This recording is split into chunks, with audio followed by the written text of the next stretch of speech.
नमस्कार दोस्तों, जय हिंद। आप सभी का स्वागत है आपके अपने YouTube चैनल सरकारी गुरुकुल पर। तो दोस्तों, हम बात करने वाले हैं इस क्लास में जो आपके एसएसबी के जो एग्ज़ाम्स हैं उनमें आने वाले क्वेश्चंस किस टाइप से आएंगे।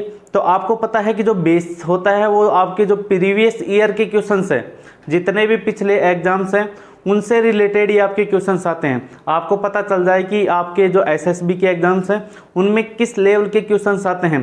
तो उसके लिए क्या करेंगे, आप जो आपके जो चैनल है सरकारी गुरुकुल उसको आप ज़्यादा से ज़्यादा लाइक शेयर और सब्सक्राइब कीजिए, और इस क्लास को आप ज़्यादा से ज़्यादा अपने के जितने भी फ्रेंड्स हैं उनके साथ शेयर कीजिए। सबसे पहले हम देखते हैं जो आपके संदीप सर ने आपको कुछ क्वेश्चंस कराए होंगे जो जीके के प्रीवियस ईयर के जो एसएसबी और जो सीआरपीएफ है लगभग से इनका सिमिलियर सा होता है। ठीक है, जो इनका सिलेबस होता है सिमिलियर होता है, उसके कुछ क्वेश्चन आपके संदीप सर ने करा दिए हैं। और हम बात करने वाले हैं यहाँ पर मैथमेटिक्स की। ठीक है, यानी जो आपकी मैथमेटिक्स की जो एसएसबी ट्रेड्समैन हैं आपके किस प्रकार के क्वेश्चंस पूछे गए हैं, उसी के आधार पर जो आने वाले एग्जाम्स हैं आपके उसी में एग्जाम्स में जो क्वेश्चंस होंगे उसी टाइप के क्वेश्चन पूछे जाएंगे। ठीक है, हम बात करेंगे आज जो पेपर सॉल्यूशन करेंगे वो है मैथ प्रीवियस ईयर 2017। जो 2017 का जो एग्जाम्स है उसमें किस टाइप के क्वेश्चंस पूछे गए थे। ठीक है, उन क्वेश्चनों पर चर्चा करेंगे, तो आप वीडियो में एंड तक बने रहिए। हम बात करते हैं सबसे पहले जो आपके क्वेश्चंस होने वाले हैं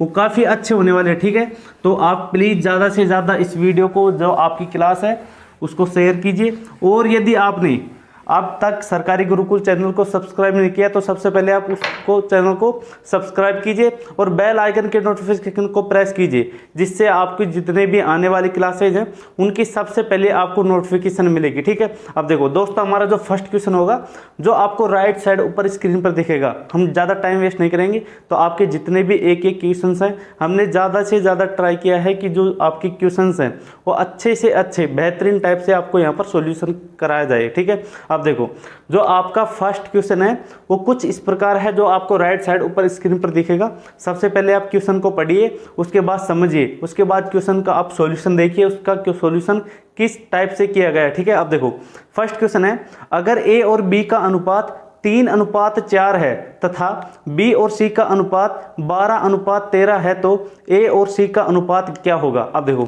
जो आपके ये क्वेश्चन है जो रेशियो से संबंधित है। ठीक है, जो आपका ये क्वेश्चन है जो अनुपात से संबंधित है। सबसे पहले क्या करेंगे, इस टाइप के क्वेश्चन आते हैं तो इसमें लिखेंगे सबसे पहले ए अनुपात बी। जैसे जैसे क्वेश्चन में दिया गया है, जिस प्रकार क्वेश्चन दिया गया है उसी प्रकार हम क्वेश्चन को लिखेंगे। ए अनुपात बी, उसमें दिया गया ए और बी का अनुपात है 3:4। ठीक है, 3:4। उसके बाद दे रखा है बी अनुपात सी। अब देखो बी और अनुपात सी, ठीक है, यानी कि जो इनके नीचे लिखेंगे हम बी अनुपात सी, जो सी का रेशियो यदि आपके पास सेम वैल्यू नहीं है तो इस प्रकार क्वेश्चन को करेंगे। इसमें दे रखा है कि बी और सी का अनुपात 12:13। ठीक है, अब देखो इस प्रकार आपको क्वेश्चन को लिखना है। जो ए और बी का अनुपात है 3:4, बी और सी का अनुपात लिख लिया हमने 12:13। ठीक है, अब देखो एक खाली जगह दिख रही है, यहाँ पर क्या करेंगे, जैसे कि लास्ट में जो संख्या होती है जो नंबर होती है उसको हम इस खाली जगह पर रख देंगे। इधर रख लिया 4, इधर जो आपकी जो खाली जगह दिख रही है इस पर जो लास्ट में इधर संख्या होती है उसको रख लेंगे, इधर आ जाएगा 12। ठीक है, इस प्रकार रख लेंगे। सबसे पहले यदि ये कटते हैं तो इनको काट लेते हैं। सबसे पहले क्या करते हैं, इनको काट लेते हैं। 4 से ये 4 कट गया, इससे देखते हैं 4 3 12। ठीक है, यदि इसको सॉल्यूशन करते हैं 3 से 3 को मल्टीप्लाई किया 9:12:13। अब देखो आपको क्वेश्चन में पूछा गया है कि देखो ए और सी का अनुपात क्या होगा। ए और सी, ए की जो वैल्यू है वो 9 है, ठीक है, और सी की वैल्यू है जो 13 है। जो आपका करेक्ट आंसर होगा वो 9:13 है। देखो जो आपके एसएसबी में क्वेश्चंस हैं जो आपकी इस टाइप के क्वेश्चन पूछे जाते हैं, ज़्यादा लेवल के क्वेश्चंस नहीं पूछे जाएंगे आपसे। जो आपका एसएसबी का एग्जाम होने वाला है उसमें ज़्यादा लेवल के क्वेश्चन बिल्कुल भी नहीं पूछे जाएंगे। उसमें पूछाए जाएंगे ऐसे ही कुछ टाइप के क्वेश्चन, इसी लेवल के क्वेश्चन। ठीक है, जो हम आपको इस जो क्लास है उसमें प्रीवियस ईयर के जो 2017 का है वो पेपर सॉल्यूशन करेंगे। 9:13 इसका करेक्ट आंसर है। ठीक है, आप देख लीजिए आपके कौन से ऑप्शन में। हम चलते हैं नेक्स्ट क्वेश्चन की ओर। जो आपका नेक्स्ट क्वेश्चन भी है जो कुछ इसी टाइप के क्वेश्चन हैं, इसी जो लेवल के हैं, ज़्यादा लेवल नहीं होगा आपका एसएसबी का। अब देखो जो आपका सेकंड क्वेश्चन है वो भी आपको राइट साइड ऊपर स्क्रीन पर दिखेगा। अब देखो सेकंड क्वेश्चन जो आपका है वो है परसेंटेज बेस पर, थोड़ा सा परसेंटेज बेस पे है। एक शहर की जनसंख्या हर वर्ष 4% बढ़ जाती है। अगर उस शहर की जनसंख्या अभी 50,000 है तो 2 साल बाद शहर की जनसंख्या कितनी होगी। अब देखो जो ये क्वेश्चन है आपके जो प्रतिशत से संबंधित है, सबसे पहले क्या करेंगे, ये 2 साल में जो आपकी जनसंख्या वो बढ़ रही है, प्रत्येक साल कितनी बढ़ती है, 4% बढ़ती है। सबसे पहले क्या करेंगे, जो प्रेजेंट में है, प्रेजेंट में कितनी है, 50,000, ठीक है, 50,000 ही है जो प्रेजेंट में जनसंख्या 2 साल पहले की है। 2 साल के बाद ये जनसंख्या कितनी होगी, यदि हर साल 4% बढ़ती है तो। अब देखो 4% बढ़ती है, सबसे पहले जो ये वैल्यू होती है ये अपने आप में पूर्ण होती है, ठीक है, ये 100% है। यदि ये हम 100% मान लें, ठीक है, जो आपकी 50,000 ये प्रेजेंट में है, नेक्स्ट जो साल वो 4% बढ़ेगी, 100 से कितनी हो जाएगी, 100 से कितनी हो जाएगी, 104, ठीक है, 104/100। अब देखो ये 1 साल में बढ़ गई, इसके बाद ये जो नेक्स्ट साल आने वाले 1 साल में इतनी जनसंख्या हो जाएगी, उसके बाद नेक्स्ट साल भर फिर बढ़ेगी वो, यानी कि फिर इसको मल्टीप्लाई करूं तो 104/100। यदि आपके पास देखो 4% बढ़ रही है तो 100 में 4 जोड़ देंगे, घट रही तो 100 में से घटा देंगे। हमेशा आपका जो बेस होने वाला है, प्रतिशत जो क्वेश्चन है उनमें हमेशा आपका बेस होगा 100, ठीक है। अब देखो जो आपके जो कुछ कटता है तो इसमें काट लेंगे, 1 2 3 4, 4 0 से 4 0 काट देंगे। अब देखो 104 × 104 × 5, देखो 104 का आपको स्क्वायर निकालना आना चाहिए कि आप 104 का स्क्वायर किस प्रकार से निकाल सकते हैं, ठीक है। अब देखो आप मल्टीप्लाई करेंगे, 5 × 104 × 104, ठीक है। अब देखो 104 × 104, 104 का यदि आपको पास यदि आप आराम से वर्क कर पाते हैं तो आपका क्वेश्चन को आपको बहुत नॉर्मली कम से कम टाइम में आप क्वेश्चन को सोल्व कर पाएंगे। 104 का वर्ग निकालें, जो आपकी जो लास्ट वाली संख्या होती है उसका स्क्वायर निकालेंगे, इसका स्क्वायर हो गया कितना, 16, ठीक है, 16 हो गया। जो आपके 104 में है कितना ज़्यादा है, 4 ज़्यादा है, 4 का स्क्वायर किया कितना, 16, 16 का हम क्या रख देंगे यहाँ पर 6, ठीक है। उसके बाद देखो अब ये क्या करेंगे, 104 में 4 और ऐड कर देंगे, ये कितना हो गया, 108, ठीक है, यही आपका स्क्वायर हो गया, यानी कि 10,008 1 16, ठीक है, यानी कि 10,816 मल्टीप्लाई 5 से करते हैं, ठीक है। 5 से मल्टीप्लाई करेंगे तो कितना आ जाएगा हमारा, 5 से 5 को 6 से किया 30, हासिल 3, 5 एकम 5 और 3 8, 8 पंजू 40 की सुपर, फिर 4 आ गया और 5 एकम 5, ठीक है, यानी कि जो आपका आंसर आने वाला है वो आ गया 54,080, ठीक है। यानी कि 2 साल बाद जो आपकी जनसंख्या होगी वो कितनी होगी, 54,080, ठीक है। यानी कि आपको 3 संख्याएं हैं, 2 संख्याएं हैं, उनका वर्ग और स्क्वायर निकालना आना चाहिए। यदि आपके पास 3 जो नंबर की संख्या उसका जो वर्ग निकालते हैं, ठीक है, स्क्वायर निकालते हैं, तो किस प्रकार निकालेंगे, जो आपके जो लास्ट डिजिट होता है उसका क्या करेंगे, स्क्वायर करेंगे, स्क्वायर को सेम रख देंगे, 2 अंकों की है तो सेम रख देंगे, 3 अंकों की है 2 अंक रख लेंगे, 1 अंक को हम हासिल मान लेते हैं, ठीक है, नेक्स्ट वाले अंक को। उसके बाद क्या करते हैं, 100 से जितनी ज़्यादा होती है उसी में वो ऐड कर देंगे, वो नंबर 4 ज़्यादा है तो 4 ऐड कर देंगे, 5 ज़्यादा है तो 5 और वो नंबर आगे लिख देंगे और गुणा कर देंगे इस प्रकार, ठीक है। ये हमारा आ गया 54,080, यानी कि 2 साल बाद जो उस शहर की जनसंख्या है वो हो जाएगी कितनी, 54,080। ये आपका करेक्ट आंसर होगा, ठीक है, ध्यान रखेंगे आप। देख लीजिए कि आपके कौन से जो ऑप्शन में ये करेक्ट आंसर है। हम चलते हैं एक बार फिर से, एक बार क्वेश्चन पर आप नज़र डालिए। हम चलेंगे जो आपका नेक्स्ट क्वेश्चन है, ठीक है, नेक्स्ट क्वेश्चन पर बात करते हैं। एक बार फिर से देख लीजिए, जो प्रेजेंट में है वो 50,000 जनसंख्या है, यानी कि 50,000 से 4% बढ़ गई। ये खुद अपने आप में हमेशा क्या होता है, 100 बेसिक होता है, ठीक है। जो बेस होता है वो हमेशा कितना होता है, 100, यानी कि 100% होता है। यदि जनसंख्या या फिर कोई आपकी वैल्यू बढ़ती है तो 100 में जोड़ देंगे, घटती है तो 100 में से घटा। ये आपका जो प्रतिशत का होता है ये कॉन्सेप्ट होता है, ध्यान रखेंगे आपको। जो कितने भी क्वेश्चंस हो जो आपके प्रतिशत से रिलेटेड हैं, इसी प्रकार आप उनका क्या करेंगे, सॉल्यूशन करेंगे। हम चल रहे हैं नेक्स्ट क्वेश्चन की ओर। जो आपका नेक्स्ट क्वेश्चन भी है जो हम इसी प्रकार सॉल्यूशन करेंगे। अब देखिए जो नेक्स्ट क्वेश्चन भी है वो आपको राइट साइड ऊपर स्क्रीन पर दिखेगा। सबसे पहले आप क्वेश्चन को ध्यान से पढ़िए और उसके बाद सॉल्यूशन कीजिए। सबसे पहले हम देखते हैं क्वेश्चन नेक्स्ट है, एक व्यक्ति ने एक घोड़े को 15% लाभ पर बेचा। अगर उसने इस घोड़े को 25% कम में खरीदा होता और 600 रुपये कम में बेचा होता तो उसका लाभ प्रतिशत 32% होता है। घोड़े का क्रय मूल्य क्या था। अब देखो जो ये क्वेश्चन है ये प्रॉफिट एंड लॉस, ठीक है, जो हम आपको एक कॉन्सेप्ट बताएंगे, ठीक है, कॉन्सेप्ट के आधार पर क्वेश्चनों को सोल्व करना है आपको, ना कि आपको क्वेश्चनों को सोल्व करना है फॉर्मूला बेस पर। आपको फॉर्मूला बेस पर क्वेश्चनों को बिल्कुल सॉल्यूशन नहीं करना, आपको करना है कॉन्सेप्ट के बेस पर। अब देखो क्वेश्चन कुछ इस प्रकार है, हम सबसे पहले लिखते हैं यहाँ पर सीपी और एसपी, ठीक है। सीपी और SP cost price, selling price. आपको पता होगा कॉस्ट प्राइस वह प्राइस होता है जिस प्राइस पर किसी वस्तु को हम खरीदते हैं उसको कॉस्ट प्राइस, और जिस प्राइस पर हम किसी वस्तु को बेचते हैं वो होता है सेलिंग प्राइस। ध्यान रखेंगे आप।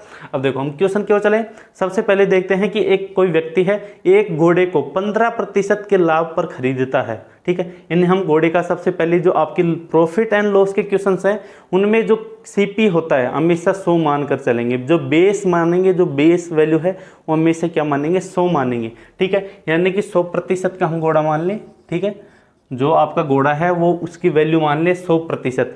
15% का प्रॉफिट होता है तो कितने में बेचेगा उसको, 115% में, ठीक है। ये आपका क्या आ गया, इस प्रकार हम डाटा रखेंगे सीपी और एसपी, ठीक है। ये आपकी जो ट्रिक है आपको कम से कम टाइम में क्वेश्चन को सोल्व कराएगी, ठीक है। अब देखो नेक्स्ट में आगे क्वेश्चन में क्या दे रखा है, यदि उसने घोड़े को 25% कम में खरीदा होता, 25% कम में खरीदा होता तो कितने में खरीदता वो, 75% में, और उसे 600 रुपये कम में बेचा होता। अब देखो जो वैल्यू हैं उनकी ध्यान रखना है कि जो ये वैल्यू ये प्रतिशत में है वो रुपए में है, यानी कि 115% में से यदि मैं 600 घटा दूं तो ये आ जाएगा उसको, जो सेकंड आपकी शर्त दी गई है क्वेश्चन में उसके अनुसार लिख लिया, ठीक है। अब देखो 100% 115% के लाभ पर 15% के लाभ पर 115%। यदि उसे 25% कम में खरीदा होता, कितने में खरीदेगा वो, 25% कम, यानी कि 100 में से घटा देंगे 25, 75%। और यदि 600 घटा दे, ठीक है, 600 रुपये कम में बेचा होता तो 600 घटा देंगे, इसमें 600 ये रुपए है, ठीक है, ये प्रतिशत में वैल्यू है। तो इस जो आपकी जो शर्त है इसमें उसे कितने प्रतिशत का प्रॉफिट होता है, 32% का प्रॉफिट। प्रतिशत की बात करूँ तो 32%। आपको पता है कि प्रॉफिट प्रतिशत क्या होता है, यदि हम प्रॉफिट प्रतिशत हमेशा होती है प्रॉफिट प्रतिशत इक्वल टू, ठीक है, प्रॉफिट प्रतिशत इक्वल टू। अब देखो जो आपको पता है कि हमेशा ऊपर क्या होता है, जो लाभ या प्रॉफिट होता है, ठीक है, जो आपका लाभ या हानि होती है प्रॉफिट प्रतिशत में ऊपर क्या रखेंगे, प्रॉफिट रखेंगे, और जो आपका लॉस प्रतिशत होता है उसमें क्या रखेंगे, लॉस ऊपर रखेंगे। यदि इसका लाभ निकाले 115% माइनस 600 में बेचता है और 75% में खरीदता है तो लाभ होगा उसे कितना होगा, 115% माइनस का 600। यदि उसमें से सीपी घटा दे यानी कि 75% घटा दे अपॉन, ठीक है। अब देखो अपॉन, उसके बाद क्या करेंगे हम यहाँ पर रखेंगे सीपी। सीपी हमारा कितना है 75% मल्टीप्लाई 100 से कर दूं मैं गुना, ठीक है। अब देखो 100 से यदि आप यहाँ पर मल्टीप्लाई करते हैं तो सबसे पहले क्या करेंगे, देखो इसको काट ले एक बार, 115% में से यदि 75% गया है तो ये कितना बच गया, मैं लिखूं 32% इक्वल टू, ये बच गया 40% माइनस का 600 अपॉन, ठीक है। यदि इसको काटते हैं तो 25 को मल्टीप्लाई 4, 25 चौका 100, ठीक है, और 25 75, ठीक है। अब देखो ये 3 बच गया बटे में, इधर 4, ये इसके पूरे की क्या है मल्टीप्लाई में है, 4 से काटते हैं तो इधर बच जाएगा हमारा 8 चौका 32, ठीक है, 8 बार कट गया तो यहाँ बच गया 8%, ठीक है, 8% बच गया बराबर जो आपका इधर बच गया 40% माइनस का 600 अपॉन 3, ठीक है। 3 से मल्टीप्लाई करेंगे तो 8 या 24, इधर हो गया 24%। यदि 40 में इधर हम ट्रांसफर करें, उधर उसका पक्षांतरण करें तो 40% माइनस का 24% कितना बच गया 16%। एक बार देख लेते हैं, 8 या 24 और उधर बच गया तो 16% इक्वल टू 600। हमें निकालने कितनी वैल्यू है, ठीक है, कितना निकालेंगे, हमें क्रय मूल्य निकालना है तो 100 की वैल्यू निकालेंगे। 100 की वैल्यू निकालते हैं तो हमें क्वेश्चन में क्या पूछ रहा है, तो घोड़े का क्रय मूल्य क्या था, घोड़े का क्रय मूल्य निकालेंगे तो ठीक है। अब देखो 600 बटा है 16 को यहाँ से हटा देंगे, अपॉन में 16। हमें 100 की वैल्यू निकालनी है तो 100% की वैल्यू निकालनी है तो 100 से मल्टीप्लाई कर देंगे, ठीक है। यानी कि हमारा जो सीपी था वो कितना था, 100%। 100% था यहाँ पर, 100 की वैल्यू निकालेंगे। इसको काट लेते हैं 4 बार, ठीक है, और इसको काटते हैं तो 25। एक बार इसको काट लेते हैं तो 4 एकम 4, यहाँ पर 4 एकम 4, ठीक है, यानी कि 12 पंजू 60 और एक 0, ठीक है। 120 मल्टीप्लाई 25, यदि 120 मल्टीप्लाई 25 करते हैं तो 0 सेम आ जाएगा। 25 दूनी 50, ठीक है, 25 दूनी 50, सुपर, सॉरी यहाँ पर 15 आएगा, 120 नहीं आएगा, 150 आ जाएगा। 25 पंजा 125 का 5, ठीक है, हासिल बच गई 12, 25 कम 25 और 12 37, यानी कि जो आपका करेक्ट आंसर होगा वो होगा 3750 रुपये। जो आपका सीपी होगा, घोड़े का क्रय मूल्य वो होगा 3750 रुपये, ठीक है। ये आपका क्या होगा, सीपी होगा। ध्यान रखेंगे आप, क्वेश्चन को आप इसी प्रकार सॉल्यूशन करना है। आप एक बार फिर से देख लीजिए।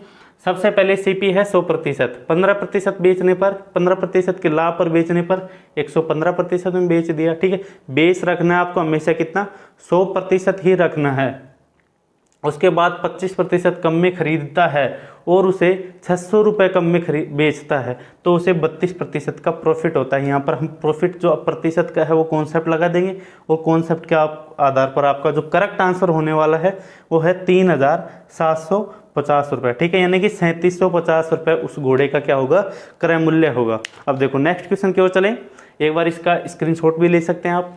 जो ये क्वेश्चंस है जो आपको 2017 के प्रीवियस ईयर के क्वेश्चंस हैं जो 2017 में एसएसबी में पूछे गए थे, ठीक है। आपको इनके डाटा भी चेंज नहीं मिलेंगे, हमने इनके डाटा भी चेंज नहीं किया, तो आपको इससे पता चल जाएगा कि जो आपके एसएसबी के जो जितने भी एग्जाम्स हैं उसमें किस लेवल के क्वेश्चंस पूछे जाते हैं। अब देखो नेक्स्ट क्वेश्चन की ओर चलें। जो नेक्स्ट क्वेश्चन होने वाला है वो आपको राइट साइड ऊपर स्क्रीन पर दिखेगा। अब देखो नेक्स्ट क्वेश्चन भी काफ़ी अच्छा क्वेश्चन है जो बिल्कुल नॉर्मल सा लेवल का बोल सकता हूँ मैं। एक ट्रेन 90 किलोमीटर प्रति घंटा की रफ्तार से चलती है, ट्रेन की गति मीटर पर सेकंड में ज्ञात कीजिए। अब देखो इससे सस्ता सवाल हो ही नहीं सकता।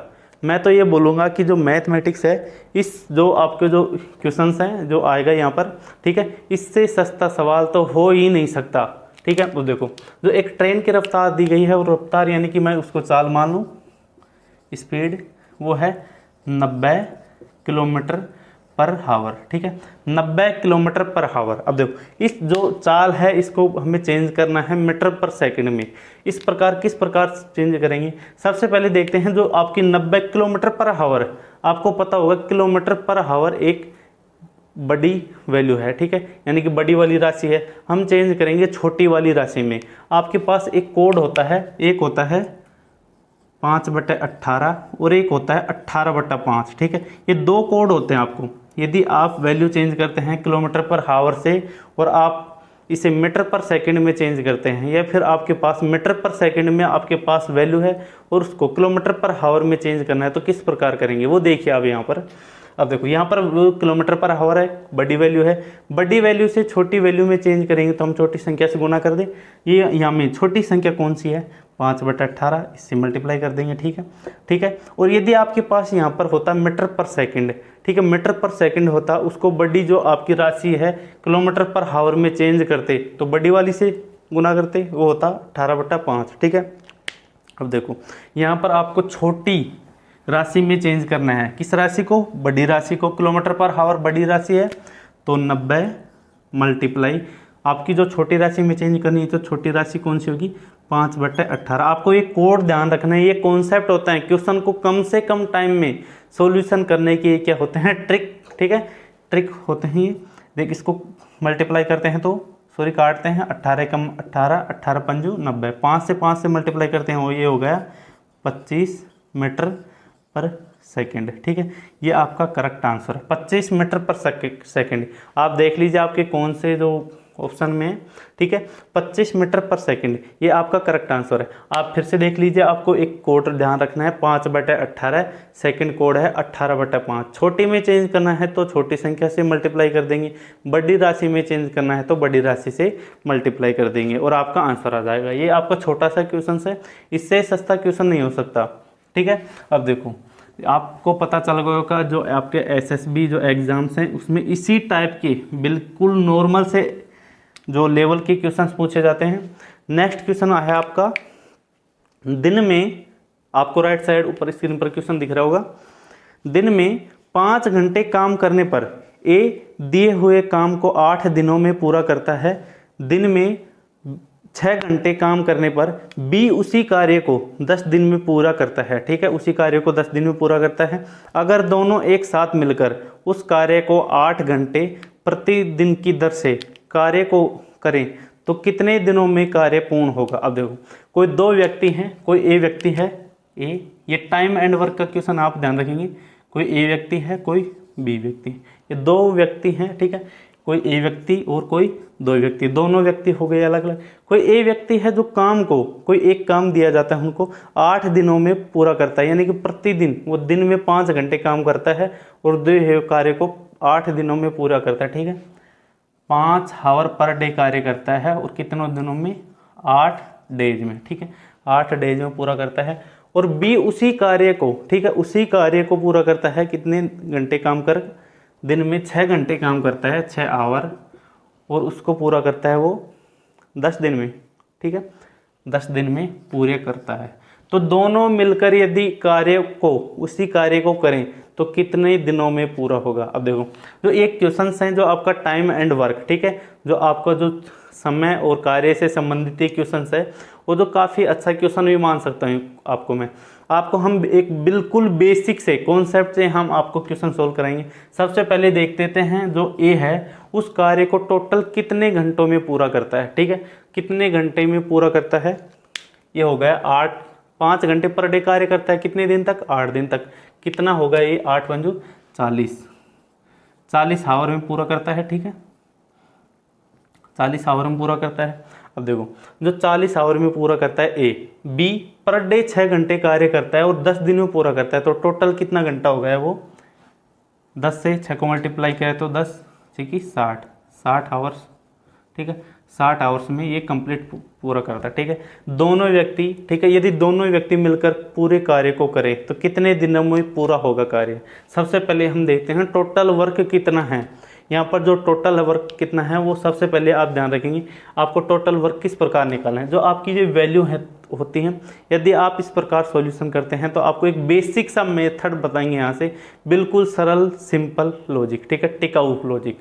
सबसे पहले क्या करेंगे, जो आपका जो टोटल वर्क निकालेंगे, हम जो टोटल वर्क है किस आधार पर निकालें, जो आपकी जो लास्ट वैल्यू आती है इन्हीं के आधार पर एक ऐसी संख्या लेनी है जो इससे भी कट जाए और इससे भी कट जाए, ठीक है। यदि हम 80 ले तो नहीं कटेगी, 120 वैल्यू ले, ठीक है, 120 टोटल वर्क मान लें हम 120 यूनिट, ठीक है, 120 यूनिट मान लें, ठीक है। यदि 120 यूनिट है, ये 40 घंटे में पूरा करता है, तो यदि वो 1 घंटे में कितना कार्य करेगा, ठीक है, 1 घंटे में कितना करेगा, 40 दिए 120, यानी कि 3 यूनिट कार्य करेगा ये 3 यूनिट कार्य करता है ए वाला।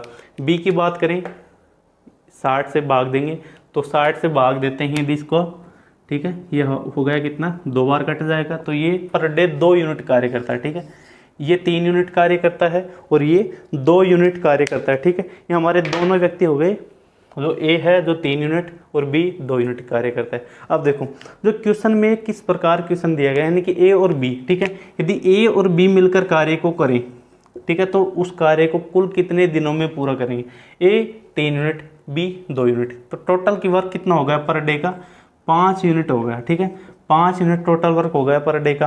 और टोटल वर्क हमारा कितना है 120, ठीक है। यदि ये 5 यूनिट कार्य को करते हैं तो कितने घंटों में पूरा करेंगे, ठीक है। अब देखो ए और बी मिलकर कितने किया, 5, ठीक है। अब देखो ये 5 यूनिट काम कर रहा है पर डे, ठीक है, 5 यूनिट कार्य कर रहा है, ये यहाँ पर पहले 5 घंटे करता था, यहाँ पर 6 घंटे, ठीक है। अब देखो सबसे पहले क्या करेंगे, सबसे पहले जो आपका टोटल वर्क है, टोटल वर्क यहाँ पर रखेंगे, टोटल वर्क आ गया आपका कितना, 120 यूनिट, ये 3 यूनिट करता है पर डे और ये 2 यूनिट। अब देखिए क्वेश्चन में कुछ इस प्रकार है, 8 घंटे प्रतिदिन दर से कार्य करते हैं तो कार्य कितना दिनों में पूरा होगा। दोनों ने 5 यूनिट कार्य किया, पर डे 8 घंटे कार्य करते हैं ये, तो पर डे कितना कार्य करेंगे ये, 8 पंजू 40, ठीक है, 40 यूनिट पूरा करेंगे। यदि हम 120 में 40 यूनिट का भाग दे दें तो कितना हो गया, 40 दिए 120, ठीक है। कितने दिनों में पूरा करेंगे, 3 दिन में। जो आपका 3 दिन है ये करेक्ट आंसर है। एक बार फिर से देख लीजिए आपको क्वेश्चन को। सबसे पहले जो क्वेश्चन दिया गया है उसको करना है आपको इस प्रकार लिखना है। एक बार क्वेश्चन को देखिए, 5 घंटे काम करने पर एक व्यक्ति किसी कार्य को 8 दिनों में पूरा करता है तो टोटल वर्क को 40 घंटे में करेगा। जो बी है 6 घंटे पर डे काम कर 10 दिन में पूरे कार्य को करता है तो टोटल कार्य कितनी कार्य करेगा, 60 घंटे में। इसका टोटल वर्क मान ले तो हम 120 यूनिट पर डे, ये करेगा 3 यूनिट, ये करेगा 2 यूनिट, टोटल दोनों मिलकर करते हैं तो 3 और 2 5 यूनिट हो गया, ठीक है, पर डे वो, ठीक है। क्वेश्चन में दिया गया है यदि कार्य को 8 घंटे प्रतिदिन की दर से कार्य करते हैं, 8 घंटे करते हैं तो 8 घंटे करेंगे 5 यूनिट के हिसाब से, कितने यूनिट हो जाएगी ये, 8 पंजू 40, 40 यूनिट हो गई, ठीक है। अब देखो 40 यूनिट हो गई, 40 यूनिट एक दिन में करते हैं तो 120 यूनिट को कितने दिनों में पूरा करेंगे, 40, 40 दूनी 80, 40 120, यानी कि 3 दिन में कंप्लीट कार्य को कर लेंगे, ठीक है। आपका करेक्ट आंसर होगा 3 दिन। आप देख लीजिए आपका कौन सा ऑप्शन है। आपने क्वेश्चन देख लिया, आप इसका स्क्रीनशॉट भी ले सकते हैं। हम चलते हैं नेक्स्ट क्वेश्चन की ओर। जो आपका नेक्स्ट क्वेश्चन है वो कुछ इसी लेवल का होने वाला है। तो हम मान सकते हैं जो आपके एसएसबी में क्वेश्चंस हैं जो बिल्कुल नॉर्मल से लेवल के क्वेश्चन पूछे जाते हैं, आपको कोई ज़्यादा टेंशन लेने की ज़रूरत नहीं है। तो हम चलते हैं नेक्स्ट क्वेश्चन पर। अब देखो जो नेक्स्ट क्वेश्चन कुछ इस प्रकार है, उन सभी 2 अंकों की संख्याओं का जोड़ कितना होगा जिनके 7 से विभाजित होने से 3 शेष रह जाता है, ठीक है। 2 अंकों की संख्या लेनी है आपको, वो 7 से विभाजित होने के बाद 3 शेष रह जाता है, उन सभी का क्या निकालना है, सम निकालना है, जोड़ निकालना है। सबसे पहले हम संख्याएं देखें, वो सबसे पहले संख्याएं देखते हैं कौन कौन सी संख्याएं वो, ठीक है। यहाँ पर लिख लूँ नंबर। अब देखो 7 से विभाजित 2 अंकों की संख्या होगी तो सबसे पहले 7 में यदि 3 जोड़ दें तो 10 हो जाएगा, ठीक है, 10 फर्स्ट नंबर है, ठीक है। अब देखो इसमें 7 का भाग देते हैं तो 3 शेष बच गए। यदि इसमें 7 जोड़ते रहे हम, 17, 7 दूनी 14 प्लस 3, ठीक है, 17 में 7 जोड़ दें तो कितना, 24, 7 31, 38 के बाद 45, ठीक है, 45 के बाद 52 के बाद हम बात करते हैं तो 59 के बाद बात करते हैं तो कितना, 66 के बाद बात करते हैं तो कितना हो गया, 66 और 7 73, उसके बाद 80, 87 के बाद 94, ठीक है। यदि 94 में हम 7 जोड़ते हैं तो 94 में 7 जोड़ेंगे तो वो कितना हो जाएगा, वो हो जाएगा 101, यानी कि जो 2 अंकों की संख्या से वो हटकर 3 अंकों में चला जाएगा, ठीक है। अब देखो ये आपके नंबर हो गए। आपको जो क्वेश्चन दिया जाएगा वो एक लिमिट सी संख्या दी जाएगी, आप उन संख्याओं को गिन भी सकते हैं। यदि आप नहीं गिनते हैं तो आपको यहाँ पर संख्या भी निकालनी है। तो हम सबसे पहले आपको छोटा सा मेथड बताएंगे। यहाँ पर कितनी संख्या हो गई, 1 2 3 4 5 6 7 8 9 10 11 12 13 संख्या हो गई। यदि आपको पास ज़्यादा बड़ी वैल्यू दे दे तो आपको फर्स्ट संख्या और लास्ट संख्या ध्यान रखनी है। और आपने बचपन में पढ़ा होगा कि जो आपकी जो रेगुलर संख्याएं हैं उनका योग किस प्रकार निकालना है। एक छोटा सा सूत्र होता है, SN = n/2 इंटू, अब देखो ये जो फॉर्मूला है ये छोटा सा फॉर्मूला, आप ध्यान रखेंगे छोटा सा फॉर्मूला है, इसको लिखेंगे 2a+। अब देखो आपको इसमें निकालना है 2a+। देखो सबसे पहले a का मतलब होता है फर्स्ट नंबर, n का नंबर है कितने नंबर हैं। क्वेश्चन में क्या पूछा गया है, विभाजित होने के बाद 3 शेष रह जाता है, उन सभी संख्याओं का योग निकालना है, ठीक है। योग निकालना है तो सबसे पहले क्या करेंगे, ये फॉर्मूला लिखेंगे n+1 × d, ये आपका फॉर्मूला हो गया। यदि आपके पास यदि छोटा सा फॉर्मूला आप ध्यान रख पाते हैं तो आपके पास इसके अलावा कोई भी ऑप्शन नहीं है, ठीक है। अब देखो SN यानी कि इन सभी संख्याओं का योग, ठीक है। कितनी संख्या हो गई, 13 संख्याओं का योग निकालना में n/2, ठीक है, 13/2 × 2a। का मतलब होते जो फर्स्ट नंबर होती है वो, यदि 2 से मल्टीप्लाई करते हैं तो 20 + n+1, ठीक है, यानी कि 13 + 1 सॉरी यहाँ पर n-1 आएगा, n-1, ठीक है। n-1 यानी कि 13 में से ही निकाल दे तो 12 मल्टीप्लाई, डी का मतलब होता है डिफरेंट, यानी कि इनमें कितने कितने का अंतर है, कितने कितने का अंतर है, 7 का, ठीक है। अब इनको सॉल्यूशन करते हैं तो 13/2 मल्टीप्लाई 12 7 तो 84, 84 और 20 कितने हो गए, 104, 104 को यदि हम 2 से काटते हैं तो 2 पंजे 10, 2 दूनी 4, 52 मल्टीप्लाई 13, ठीक है। ये हो गया आपका 13 दूनी 26 का 6, फिर हासिल 2, उसके बाद 13 पंजू 65 और 2 67, ये आपका करेक्ट आंसर है 676, ठीक है। आप इन क्वेश्चनों को इसी प्रकार करेंगे, आपको क्वेश्चन लिखना है फर्स्ट नंबर और लास्ट नंबर और इनका डिफरेंट, ठीक है। इस आधार पर हम क्वेश्चन को सोल्व करेंगे। जो 676 है ये आपका करेक्ट आंसर है, करेक्ट है आंसर, ठीक है। अब देखो नेक्स्ट क्वेश्चन क्यों चले, जो आपका नेक्स्ट भी क्वेश्चन है जो कुछ इसी लेवल का है। अब देखो आपको क्या करना है कि सबसे पहले क्वेश्चन को ध्यान से पढ़ना है, उसके बाद समझना है कि ये कौन से कॉन्सेप्ट पर हो रहा है क्वेश्चन सॉल्यूशन, ठीक है। नेक्स्ट क्वेश्चन है आपका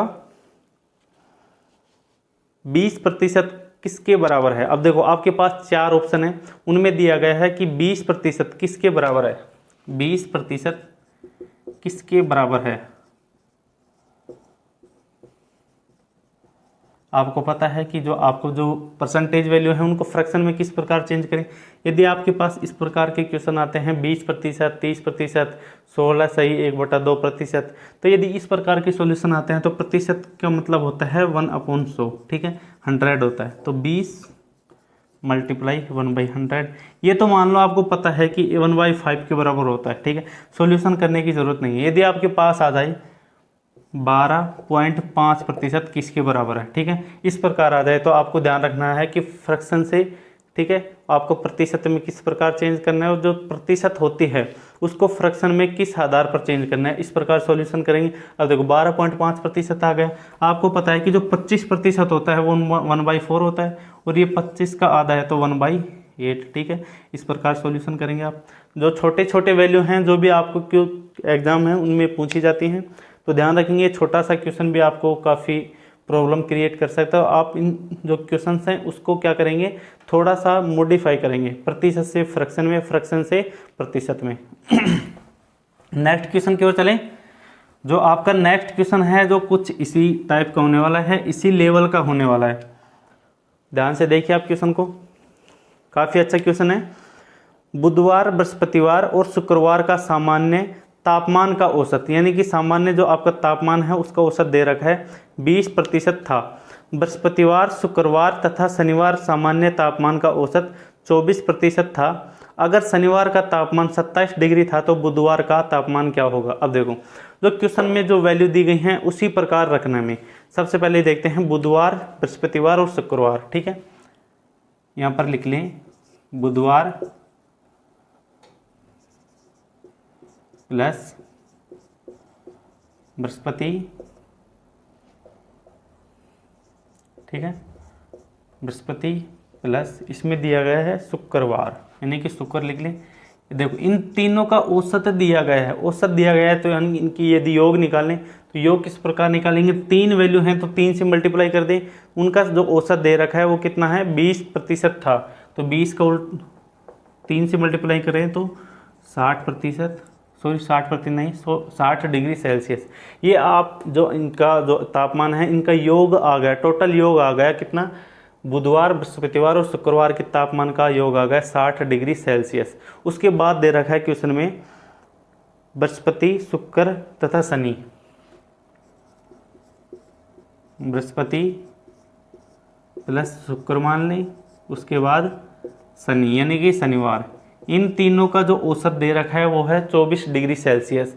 यदि हम 24 को 3 से आप देखो यहाँ पर 3 वैल्यू हैं तो 3 से मल्टीप्लाई करेंगे, 4 वैल्यू हैं तो 4 से मल्टीप्लाई करेंगे, ये आपका क्या आ जाएगा, योग आ जाएगा, सम आ जाएगा, ठीक है। अब देखो 24, 48, 24, 72, ठीक है, 72 डिग्री सेल्सियस। तीनों का क्या आ गया, हमें योग आ गया। सबसे पहले क्या करेंगे, इनका डिफरेंट निकालने। हमें जो दिया गया है वो दिया गया है शनिवार का, ठीक है, शनिवार का दिया गया और हमें निकालना किसका है, बुधवार का। किस प्रकार निकाल, जोड़ने से तो होगा नहीं।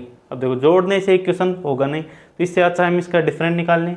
यदि नीचे वाले में से ऊपर वाला घटा दें, ठीक है, यानी कि ऊपर वाला घटा दें, यहाँ पर माइनस माइनस माइनस और माइनस, बुधवार से, ठीक है, बृहस्पतिवार से बृहस्पतिवार कट जाएगा, शुक्र से शुक्र, हमारा पास बच गया शनिवार प्लस यहाँ पर बुधवार, ठीक है, बुधवार इक्वल टू 72 में से 60 गया तो 12 डिग्री सेल्सियस। इसमें दिया गया है कि शनिवार का जो तापमान है वो 27 डिग्री सेल्सियस है और हमें निकालना है बुधवार का, ठीक है, बुधवार का तापमान निकालें तो 12 डिग्री सेल्सियस इक्वल टू, बुधवार उधर कर दें हम ट्रांसफ़र करेंगे तो 12 डिग्री सेल्सियस इधर आ जाएगा, तो बुधवार का बच जाएगा आपका 27 में से 12 गया तो कितना बच गया 15 डिग्री सेल्सियस। ये आपका करेक्ट आंसर है, ठीक है, ध्यान रखेंगे आप। जो आपके क्वेश्चन हैं जो औसत के हैं, कुछ इस प्रकार एवरेज के क्वेश्चन हैं, इसी प्रकार सॉल्यूशन करना है। ये बेसिक सा क्वेश्चन था। आपको यदि काफ़ी अच्छे क्वेश्चंस देखने हैं तो आप अपने जो किसी भी एग्जाम की तैयारी कर रहे हैं तो एक अच्छा सा आपको क्या करना है, आपको कॉन्सेप्ट डेवलप करना है, ठीक है, आपको अच्छा सा कॉन्सेप्ट डेवलप करना है, उससे आप अच्छे अच्छे लेवल के क्वेश्चन सोल्व कर पाएंगे। नेक्स्ट क्वेश्चन की ओर चलें। हमारे पास अभी तो बहुत सारे क्वेश्चन हैं तो ज़्यादा टाइम नहीं लगेगा आपको, तो आप वीडियो में एंड तक बने रहना है कि यदि आपको कंप्लीट पेपर सॉल्यूशन चाहिए तो। नेक्स्ट क्वेश्चन है राम और श्याम का वजन। अब देखो राम और श्याम का वजन 4:5 के अनुपात में है। अगर राम का वजन 10% बढ़ जाता है तो राम और श्याम का वजन एक साथ मापने पर, यानी कि एक साथ मापने पर उनका योग हो जाएगा, वो है 94 kg होगा। बताओ कि राम का वजन अभी कितना है। सबसे पहले लिख लें राम और श्याम, इनका जो वजन है वो है 4:5 में। यदि राम का वजन 10% बढ़ जाता है, 10% निकाले इसका, यदि 4 का 10% यानी कि 1/10 0.4 आ जाएगा, ठीक है। यदि ये बढ़ जाता है 10% यानी कि, ठीक है, यानी 0.4 बढ़ गया तो ये कितना हो गया 4.4, ये हो गया 5, ठीक है। यदि इन दोनों का वजन एक साथ मापने पर कितना आता है 94 kg, ठीक है, 94 kg। यदि हम रेशियो का इनका योग करें तो योग इनके योग के बराबर होगा, ठीक है, इनके वजन के योग के बराबर होगा, ये होगा 9.4, ठीक है, 9.4 आ गया 94 kg के बराबर। तो जो राम का वजन है, राम का वजन अभी कितना है, यानी कि जो राम का वजन है वो हाल फिलहाल में कितना है, यानी कि 10% बढ़ने के बाद कितना है। 4.4 की वैल्यू निकालें तो सबसे पहले 4.4 की वैल्यू निकालें किस प्रकार 94, ठीक है, जो 9.4 की वैल्यू दी गई है, 1 की वैल्यू निकाली तो 94/9.4 निकालना किसकी है 4.4 की, 4.4 से मल्टीप्लाई कर देंगे, आपका वजन आ जाएगा। यदि यहाँ से पॉइंट हटाएं, ठीक है, पॉइंट हट जाएंगे तो यहाँ पर भी पॉइंट हट जाएगा, 94 से 94, और हमारा आ गया 4.4 की वैल्यू आ गई कितनी 44 kg। जो राम का वजन है, जो प्रेजेंट में राम का वजन कितना है 44 kg, ये आपका करेक्ट आंसर है। एक बार फिर से आप क्वेश्चन पर एक बार नज़र डालिए किस प्रकार सॉल्यूशन किया है, ठीक है। अब देखो जो आपका नेक्स्ट क्वेश्चन की ओर चलते हैं, जो नेक्स्ट क्वेश्चन भी कुछ इसी लेवल का होने वाला है, ध्यान रखेंगे आप। हम आपको यहाँ पर जो एसएसबी जो प्रीवियस ईयर का क्वेश्चन थी 2017 का कंप्लीट सॉल्यूशन देंगे आपको। आपके पास शायद रीजनिंग की क्लास पहुँच गई होगी, संदीप सर ने आपको जीके के क्वेश्चन बता दिए, हम ये क्वेश्चन मैथमेटिक्स के हो जाएंगे, ठीक है। अब देखो नेक्स्ट क्वेश्चन की ओर चलें। अगर दूध को बेचने के बाद, ठीक है, अब देखो सॉरी उससे पहले एक क्वेश्चन हो रहा है, 400 का 65% है, ठीक है, 400 का 65% है। अब देखो इस प्रकार की सॉल्यूशन किस प्रकार करेंगे आप। सबसे पहले देखिए जो आपको वैल्यू दी गई है इस प्रकार रखेंगे, का मतलब होता है मल्टीप्लाई, जो आपका जो यहाँ पर का मतलब होता है मल्टीप्लाई, उसके बाद लिखेंगे 65, प्रतिशत को हटाने के बाद भट्टी में 100 लग जाएगा, ठीक है। प्रतिशत का मतलब होता है 1/100, ठीक है, प्रतिशत हटाते ही बटे में 100 लगेंगे, बटे जो भाग वाली संख्या है उसमें 100 का भाग देंगे, और यदि प्रतिशत लगाना है तो 100 से मल्टीप्लाई करेंगे, 2 0 से 2 0 काट दें। 65 को यदि 4 से मल्टीप्लाई किया तो ये हो गया 65 दूनी 130 दूनी 260, ये आपका करेक्ट आंसर है, ठीक है। 400 का यदि हम 65% निकालते हैं वो हो गया कितना 260, ठीक है। देखो नेक्स्ट क्वेश्चन की ओर चलें। जो आपका नेक्स्ट क्वेश्चन भी है जो काफ़ी अच्छा क्वेश्चन होने वाला है, हम दावा कर सकते हैं कि आपकी क्लास है, इस कंप्लीट क्लास के बाद आपको कोई प्रॉब्लम नहीं होगी।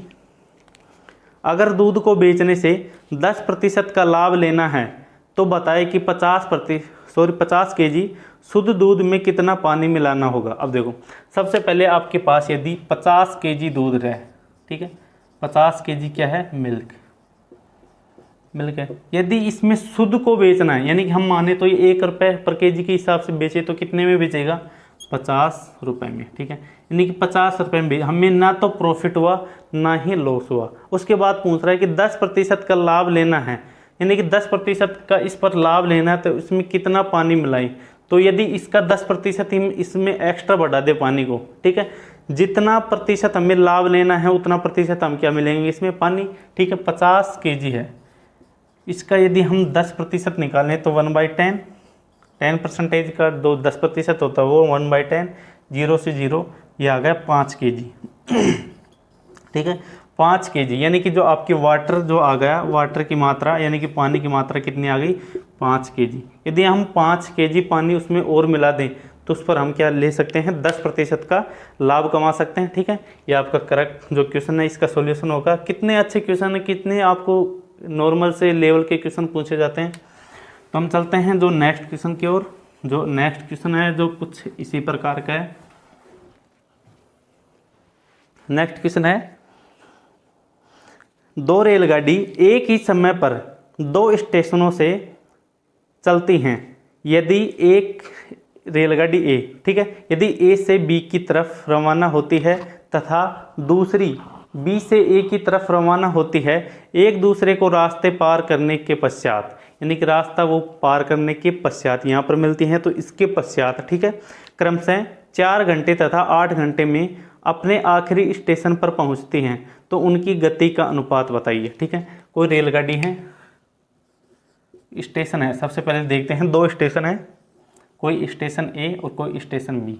2 रेलगाड़ी हैं अलग अलग, कोई इधर से चलती है, एक ए, ये सेकंड वाली, ठीक है, ये पहली वाली इधर से इधर चलेगी, सेकंड वाली इधर से इधर। इनकी जो बीच की दूरी है वो तो फिक्स हो गई, ठीक है, इसको हम मान सकते हैं कांस्टेंट, ठीक है, कांस्टेंट मान लिया, फिक्स है ये दूरी, ना तो चेंज होगी। स्टेशनों की जो दूरी है, जो 2 स्टेशनों के बीच की दूरी कभी भी चेंज नहीं होगी, ठीक है। इस क्वेश्चन में किस प्रकार करेंगे देखिए आप। कोई रेलगाड़ी है, जो पहली रेलगाड़ी ए से बी की ओर रवाना होती है और उसके बाद बी से ए की ओर सेकंड रेलगाड़ी एक साथ क्या करते हैं, वो रवाना होती हैं। तो बीच में मिलने के पश्चात, ठीक है, ये आप सरमी कहीं पर मिलते हैं, मान लो ये इधर यहाँ से गुजरे, यहाँ से इधर, यानी कि यहाँ पर मिलती हैं, ये बीच में यहाँ पर मिल गई है। यहाँ से मिलने के पश्चात क्रमशः 4 घंटे और 8 घंटे के बाद पहुँचती हैं, ठीक है। यानी कि इसमें दिया गया है कि जो क्रमशः 4 घंटे तथा 8 घंटे में अपने आखिरी स्टेशन, यानी कि जो ए वाली रेलगाड़ी है 4 घंटे बाद यहाँ पर पहुँच जाएगी, ठीक है, 4 हावर्स बाद यहाँ पर पहुँच जाएगी स्टेशन बी पर। और जो सेकंड वाली रेलगाड़ी है यहाँ पर 8 घंटे बाद, ठीक है, 8 हावर्स बाद पहुँच जाएगी, ठीक है। अब देखो जो एक क्वेश्चन है जो इस प्रकार है, बिल्कुल नॉर्मल से लेवल का क्वेश्चन है। इसमें डिस्टेंस तो आपकी फिक्स हो गई।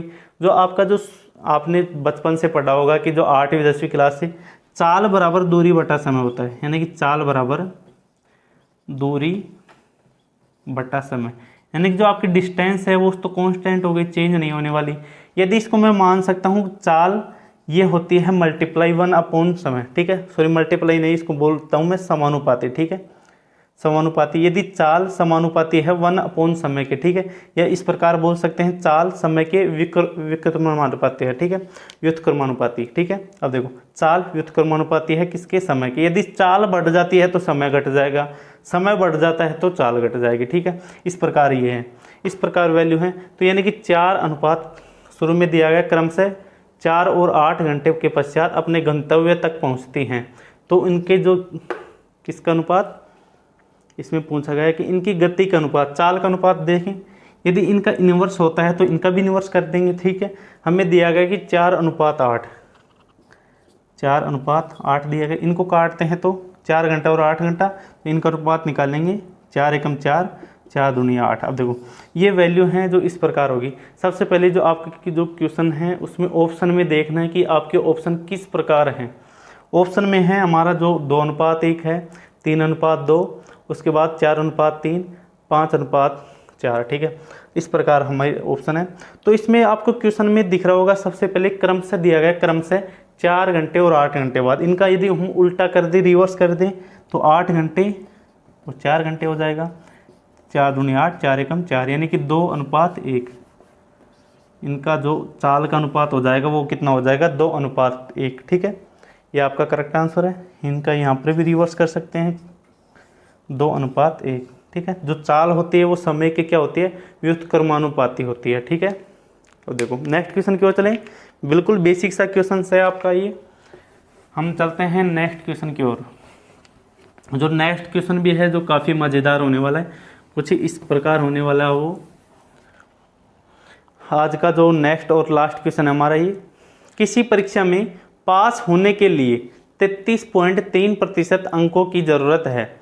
एक अभ्यर्थी ने 179 अंक प्राप्त किए और वह 21 अंक से अनुत्तीर्ण हो गया। उस परीक्षा के लिए कुल अधिकतम कितने अंक हैं, यानी कि जो आपकी एग्जाम्स हैं वो कुल कितने नंबर का है, कितने जो मार्क्स का वो एग्ज़ाम होने वाला है। तो सबसे पहले देखते हैं इसमें, किसी अभ्यर्थी ने पास होने के लिए जो पास मार्किंग है, ठीक है, क्वेश्चन में दिया गया है पास मार्किंग। पास मार्किंग वो है कितना, 33.3%। ठीक है, पास होने के लिए चाहिए 33.3% अंक चाहिए। ठीक है, उसके बाद दे रखा है कोई विद्यार्थी है वो 179 अंक प्राप्त करता है, 179 अंक प्राप्त किया, लेकिन वो कितने नंबर से, 21 नंबर से। ठीक है, इस नंबर से क्या हो जाता है, फेल हो जाता है। ठीक है, 21 नंबर से फेल हो गए, वो 21 नंबर से फेल हो जाता है। तो यदि इसमें हम 21 नंबर और आ जाते, 179 अंक प्राप्त किए, यदि उसके पास 21 नंबर और आ जाते, वो पास हो जाता। ठीक है, यदि इसमें 21 जोड़ दूं तो कितना होगा ये, 200। ठीक है, अब दो 21 नहीं है शायद, ये 31 है यहाँ पर, सही है, 31 है यहाँ पर, 21 नहीं आएगा, यहाँ पर आएगा 31। लेकिन वो 31 नंबर से क्या हो जाता है, अनुत्तीर्ण हो जाता है। उसने प्राप्त किए 179 अंक। ठीक है, 31 नंबर से वो क्या हो जाता है, फेल हो जाता है। ठीक है, यदि उसके पास 31 नंबर और आ जाते वो पास हो जाता। ठीक है, उसके पास मार्किंग हो जाते। यदि उसके पास मार्किंग की बात करें, 179 में यदि 31 जोड़े तो ये हो गया 210। उसके पास मार्किंग कितना हो गया, 210। पास मार्किंग दे रखा है 33.3% बराबर 210। ठीक है, अब देखो 33.3% यदि इसका भाग दे दें, इसमें क्वेश्चन में पूछा गया कि उसका, ठीक है, उसका अधिकतम कितने अंक का एग्जाम हुआ। ठीक है, अधिकतम कितने अंक का एग्जाम हुआ उनका, तो एग्जाम हमने माना था हमेशा प्रतिशत के बेस में, हमेशा 100%। वो खुद के जो एग्जाम्स हैं वो खुद के लिए तो वो कंप्लीट है। ठीक है, 100% है, उसमें से उसको 33.3% पास मार्किंग चाहिए। उसने प्राप्त किए 179, 31 नंबर से फेल हो गया। यदि 31 नंबर और आ जाते वो पास हो जाता, पास यानी कि 210 नंबर। वो 210 नंबर पास मार्किंग वो 33.3% के बराबर है। ठीक है, अब देखो यहाँ पर 33.3% किसके बराबर होता है, 1/3, 1/3। ठीक है, यदि हम इसका इसमें भाग दे दें, ठीक है, इसको मान लेता हूँ 33.1/3, इस प्रकार कर सकते हैं हम, बट्टा 33.3%। ठीक है, यदि इसको हम 100 से मल्टीप्लाई कर दे तो हमारा आंसर आ जाएगा 100 से 100% चाहिए, प्रतिशत से प्रतिशत। इसको काटते हैं तो ये 3 बार। ठीक है, 3 बार 210 को यदि हम 3 से मल्टीप्लाई करते हैं तो ये आ गया हमारा 630। आपका जो आंसर होगा वो कितना है, 630। ये करेक्ट आंसर है। एक बार आप इसमें जो वैल्यू है वो देख लीजिए, 31 की जगह 21 है, ये फिर 31 है। यदि आपके पास यहाँ पर 31 है तो आपका एग्जाम होगा 630 नंबर का। यदि हम इस प्रकार 21 भी रखकर चेक कर लें, यहाँ पर 21 रखे तो ये कितना आ जाएगा, 200 नंबर। ठीक है, 200 पास मार्किंग, और जो 200 है कुछ इस प्रकार हो जाएगा, ये पास मार्किंग 33.3% है, ये हो गया 200 अंक के बराबर, 200 अंक के बराबर। यदि इसको हम सॉल्यूशन करें तो 200 अपॉन हमें निकालना कितना, 100%। 33 के इसमें भाग दे देंगे, 200 अपॉन 33.3 मल्टीप्लाई, यदि हम 100% चाहिए तो 100% से मल्टीप्लाई, यहाँ पर प्रतिशत से प्रतिशत, इसको काटते हैं तो ये 3 बार, और 200 को ये 3 से मल्टीप्लाई करते हैं तो ये 600, ये आपका करेक्ट आंसर है। ठीक है, उसमें यदि आप वैल्यू देख लीजिए, कॉन्सेप्ट वही है, आपका आंसर कुछ भी आए लेकिन आपको कॉन्सेप्ट यहीं लगाना है। ठीक है, नहीं कोई इसी कॉन्सेप्ट के बेस पर लगाना है। तो आज के जो आपके क्वेश्चन हैं यहीं पर समाप्त होते हैं। यदि आपने वीडियो को एंड तक देखा है तो आपका बहुत बहुत धन्यवाद। और यदि आपने अब तक चैनल को सब्सक्राइब नहीं किया, आपका जो चैनल है सरकारी गुरुकुल, आपको क्या करना है कि सरकारी जॉब तक ये जो आपका चैनल है वो आपको सरकारी जॉब तक आपको पहुंचा देगा। ठीक है, आप वीडियो में इसी प्रकार बने रहिए। जो आपके आने वाली वीडियो हैं उनके लिए क्या करना है आपको, सबसे पहले चैनल को अब तक यदि सब्सक्राइब नहीं किया तो प्लीज़ चैनल को लाइक शेयर और चैनल को सब्सक्राइब कीजिए और वीडियो को आप इसी प्रकार देखते रहिए। आपके पास हम नई नई नोटिफिकेशन और जो नई नई जॉब की नोटिफिकेशन है इसी प्रकार देते रहेंगे। तो आपको क्या करना है, चैनल को सब्सक्राइब करना है और बेल आइकन के नोटिफिकेशन को प्रेस करना है। ठीक है, नोटिफिकेशन को ऑन कर लीजिए, यानी कि आने वाली हर एक जो नोटिफिकेशन जारी होगी आपको सबसे पहले मिलेगी। तो हम यहीं पर क्लास को समाप्त करते हैं। जय हिंद, और अब मिलते हैं नेक्स्ट क्लास में।